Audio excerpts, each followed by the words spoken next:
Si Teniente Tenorio na nga ang bagong head coach ng Magnolia Hotshots para sa PBA 50th season. Matapos nga ang 9 years ni Coach Chito sa team, ay siya na mismo ang nag-step down bilang head coach dito. Umalis na nga din ang bagong acquired na rising star ng Magnolia na si William Navarro. Matapos itong mag-sign ng kontrata sa Korean B-League last month. Kaya't narito nga ang mga unang trade targets ni Coach L.A. Tenorio para sa Magnolia Hotshots para sa PBA 50th season. Top 5, Christian Standhardinger. Si Stand nga ay 2 conference nang hindi naglalaro sa PBA. Matapos nga itong magretiro pagkatapos ng PBA 49th Governors Cup. Dahil ayaw niya ngang maglaro sa isang farm team gaya ng Jeep. Pero kung maibabalik nga siya sa SMC team gaya ng Magnolia Hotshots, ay baka bumalik nga siya sa PBA. Dahil nakapaglaro na din naman siya sa 2 sister teams nitong SMB at Ginebra.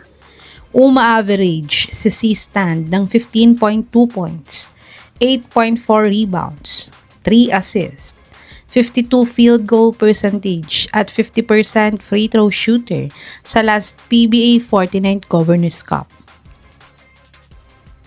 Panoorin natin ang mga best game highlights ni Bulldozer sa Terra Firma Jeep kung gaano nga siya kagaling na player.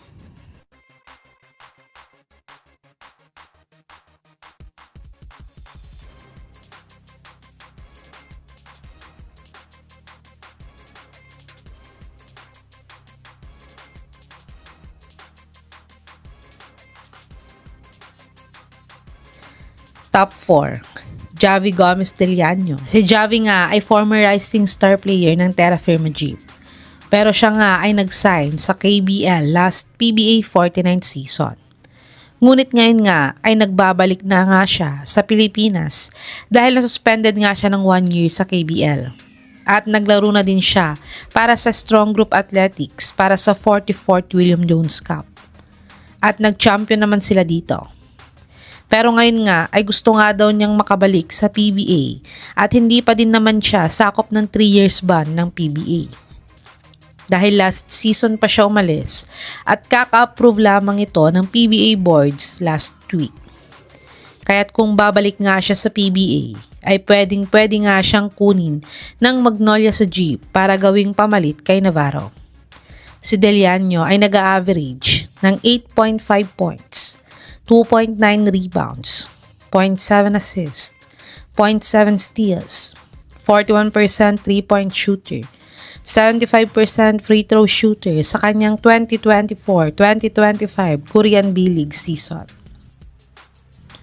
Panoorin natin ang mga naging best game highlights ni Javi sa KBL kung gaano nga ba nag-improve ang laro niya dito.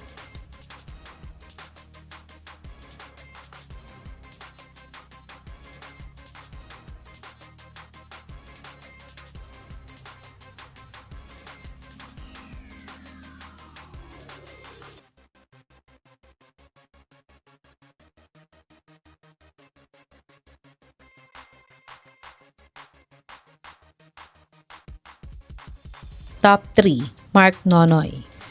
Si Nonoy nga ay ang star rookie ngayon ng Terra Firma Jeep. Pero maibibenta na nga ang Jeep next PBA season. Kaya't baka nga isa si Nonoy sa maitrade muna ng Jeep. Depende sa kasunduan kung magkano maibibenta ang prangkesa nila. At isa nga ang Magnolia Hotshots. Sa mga tumatarget dito kay Mark Nonoy, ayon kay Sir Snow Badua dati, nag-average si Mark Nonoy ng 11.3 points, 2 rebounds, 1.7 assists, 1.5 steals, 17% 3-point shooter at 76% free throw shooter sa kanyang PBA 49th Philippine Cup. Panoorin natin ang isa sa mga best game highlights ni Mark Nonoy kung gaano nga ba kagaling ang rookie na to.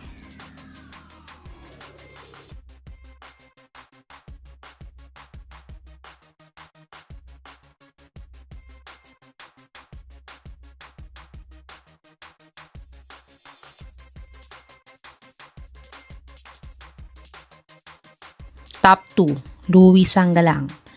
Si Sanggalang nga ang naging star player ngayong Philippine Cup ng Terra Firma Jeep. Dahil wala ngang import ngayong conference, ay bigla ngang tumaas nga ang laro nitong si Sanggalang. Kaya't madaming teams nga ang naging interesadong makuha siya. Pero nasa may Magnolia nga ang kuya niyang si Ian Sanggalang. Kaya't baka dito nga siya mapunta para maging magkakampi silang magkapatid. Nag-average si Sanggalang ng 17.2 points, 7.9 rebounds, 3 assists, 0.6 steals, 1 block, 26% 3-point shooter at 75% free throw shooter sa kanyang PBA 49th Philippine Cup.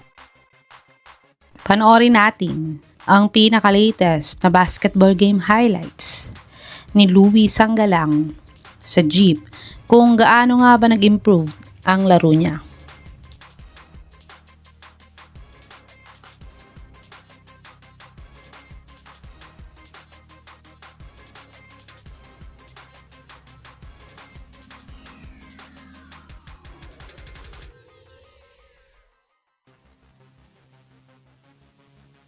Top 1, Jason Perkins.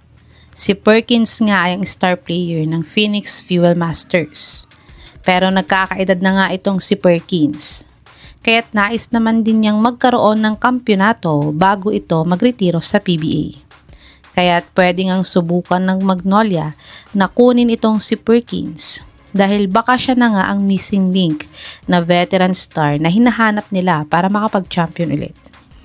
Nag-average si Perkins ng 23.2 points, 6.5 rebounds, 3.4 assists, 0.5 blocks, 25% 3-point shooter at 77% free throw shooter sa kanyang PBA 49th Philippine Cup. Panoorin natin ang isa sa pinaka-latest highlights ni Hefty Lefty sa Phoenix Fuel Masters ngayong Philippine Cup kung gaano nga ba siya kagaling na player.